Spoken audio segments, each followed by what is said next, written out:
Bonjour à toutes et à tous et bienvenue sur la chaîne Samstech Revolution. Alors on se retrouve aujourd'hui encore pour une nouvelle vidéo. On va continuer avec le concept boucle et ça sera toujours et encore la boucle for. Alors la dernière fois nous avons vu les bases de la boucle for, ce qu'il y avait à savoir comme préliminaire. Alors aujourd'hui, qu'est-ce que nous allons faire? Nous allons rapidement continuer avec quelques nouvelles notions dont nous aurons besoin devant. À savoir, dans un premier temps, nous allons tout simplement voir la notion de début et fin. Voilà, nous allons voir la notion de début et fin. Comme je l'avais dit dans la vidéo précédente, il est possible de décider que voilà, nous voulons qu'il commence par nous afficher à partir de tel tour, c'est bon, jusqu'à tel tour. Voilà, c'est ce que nous allons faire. Donc rapidement, sans trop tergiverser, nous allons commencer.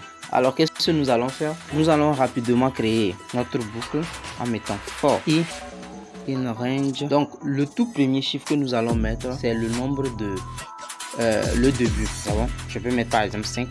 Je veux qu'il commence au tour 5. Voilà. Et la fin maintenant sera, donc je mets une virgule, je laisse l'espace et je mets la fin. Peut-être 10. Mais il y a un truc qu'il faut que vous sachiez, c'est que pour le début, il commence en effet au niveau du chiffre que nous avons commencé. Dans notre cas là, dans notre cas, nous avons choisi 5. Donc il va commencer justement au tour 5. Mais ce qui est de la fin, il fera moins 1. Mais nous allons voir une astuce pour l'obliger à nous afficher exactement ce que nous l'avons demandé. Donc pour ce faire, nous allons rapidement aller derrière la parenthèse, mettre 2 points, revenir à la ligne. Ensuite, nous allons exécuter une action. Par exemple, point, la vie est belle. Voilà. Alors, nous allons l'exécuter pour voir le rendu. Alors, comme vous pouvez le voir, il a juste mis 1, 2, 3, 4, 5. Nous allons faire un truc très intéressant. S'il n'a pas affiché quel tour, c'est tout simplement parce que nous ne l'avons pas demandé. Donc, nous allons maintenant lui demander d'afficher les tours en mettant i. On exécute.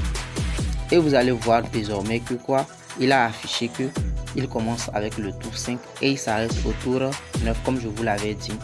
La fin c'est toujours moins 1. Maintenant pour contourner cela, qu'est-ce que nous allons faire? Nous allons tout simplement ajouter un ou deux petits trucs. Voilà.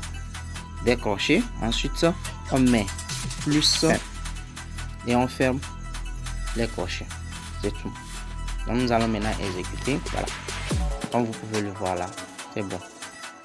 C'est devenu maintenant 10. Voilà pour le premier exemple. Maintenant le deuxième maintenant, exemple que nous allons prendre, va nous permettre de combiner en même temps notre fameux input ou plutôt int à notre boucle. Donc qu'est-ce que nous sommes sur le point de faire? Nous allons tout simplement demander à l'utilisateur lui-même de décider le nombre de tours ou bien le nombre de fois qu'il aimerait qu'on exécute une même action. C'est bon? Alors pour ce faire, nous allons commencer par créer une variable a. On va mettre égal, on met notre int parenthèse input, parenthèse encore et griffe ouvert. Choisissez le nombre de tours voulu. Voilà, je mets 2 points et c'est bon. Je reviens à la ligne. Maintenant je place ma boucle maintenant for. Donc vous allez remarquer que la variable en question est hors de la boucle. Vous voyez, elle n'est pas à l'intérieur de la boucle, elle est hors de la boucle. Maintenant, arrivé dans la boucle, nous allons l'appeler, nous allons la faire venir à l'intérieur de la boucle pour dire maintenant, vous verrez de quelle façon nous allons l'utiliser. Donc ça sera for i in range. Maintenant, qu'est-ce que nous allons faire? Nous allons mettre maintenant a. Voilà. Donc, on met 2 points, on revient à la ligne et on met maintenant l'action à exécuter. Peut-être c'est print, vive le Togo. Voilà. Je vais maintenant faire ça et je mets i. Voilà. J'ai fini. J'exécute maintenant pour voir. Vous allez voir qu'il y a un petit changement. Cette fois-ci, on me demande maintenant de faire quoi?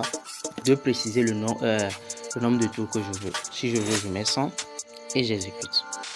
Voilà. Vous allez remarquer qu'il a commencé par 0 et il est arrivé jusqu'à...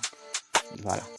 Alors, cette astuce, on peut l'utiliser de plusieurs façons. Je disais donc que cette astuce, on peut l'utiliser de plusieurs façons.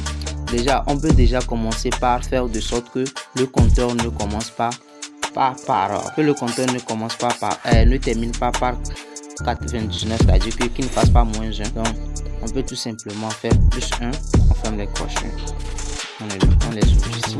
Voilà. En le faisant automatiquement, je mets 100, j'exécute. Automatiquement la fin devient 100 au lieu de 99 comme vous l'avez vu tout de suite. Voilà. Et ce qui est du début c'est 1. Voilà, c'est tout. Donc comme vous pouvez le voir, il n'y a rien à faire chose. Vous pouvez même l'utiliser pour combiner et faire quoi? Et décider des pas. Par exemple, comme ça est, je peux tout simplement décider que le nombre que l'utilisateur va utiliser sera le début et que la fin sera par exemple 10. Voilà. Ou même je peux créer une autre variable. On va faire ça. Je peux créer une autre variable que je vais nommer la variable b égale int. Je mets input et choisissez la fin. Voilà, c'est fait. Alors qu'est-ce que je fais maintenant? Je reviens là, je place une virgule et j'appelle maintenant ma deuxième variable. Donc la première sera le début et la deuxième la fin. Alors je viens là, il me demande pour le premier, je décide que le premier ce sera par exemple 7. J'exécute. Il me demande de choisir la fin. La fin ça peut être 20. J'exécute. Et voilà. Vous allez remarquer que il a commencé par 8. Pourquoi il a commencé par 8? Parce que nous avons gardé le crochet i plus 1. Mais il commence par 8 mais il termine en effet par 30 comme nous avons choisi. Voilà, c'est ça. Donc j'espère que vous avez aimé cette deuxième vidéo sur la boucle for. Et si c'est le cas, n'hésitez pas à vous abonner et à liker, partager massivement. Merci, à la prochaine.